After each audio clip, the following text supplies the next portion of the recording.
have often wondered if Jesus, with hindsight, ever regretted a sentence he had said.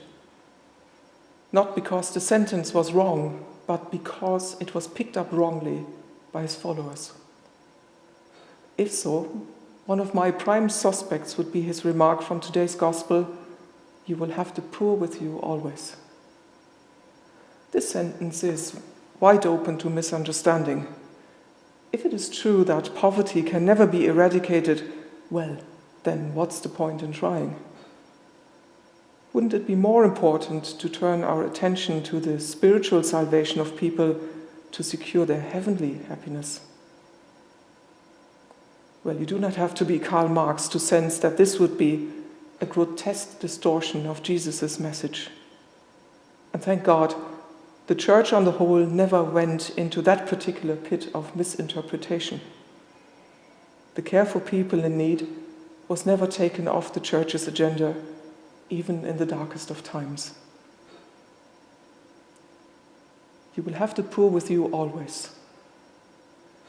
Jesus says this to challenge Judas's seemingly very reasonable objection to what is happening. There's a woman, Mary, a close friend, and this woman is about to pour perfume over Jesus' feet, which in modern terms is worth the price of a mid-sized car. Isn't this indeed a sinful waste of money? Couldn't the money do so much good for so many people? Why spend a small fortune for the sake of a brief moment? Why this extravagance? Because, Jesus seems to say, there need to be moments of lavishness, moments to bring out our dignity as persons and the significance we have in one another's lives. Jesus allows his friend Mary to anoint his feet. He gives her the opportunity to express her affection and gratitude for everything that he is and means to her.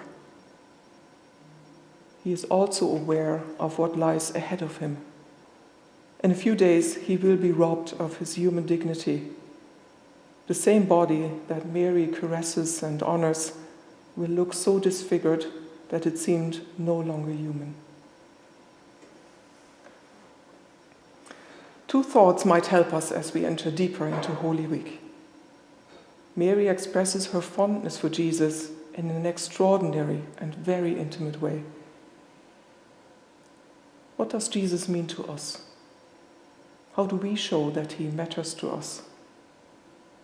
Now, lavish gifts in form of precious ointments are no longer indicated, but there is the call to follow him in and with our lives, not least by attending those who need our help.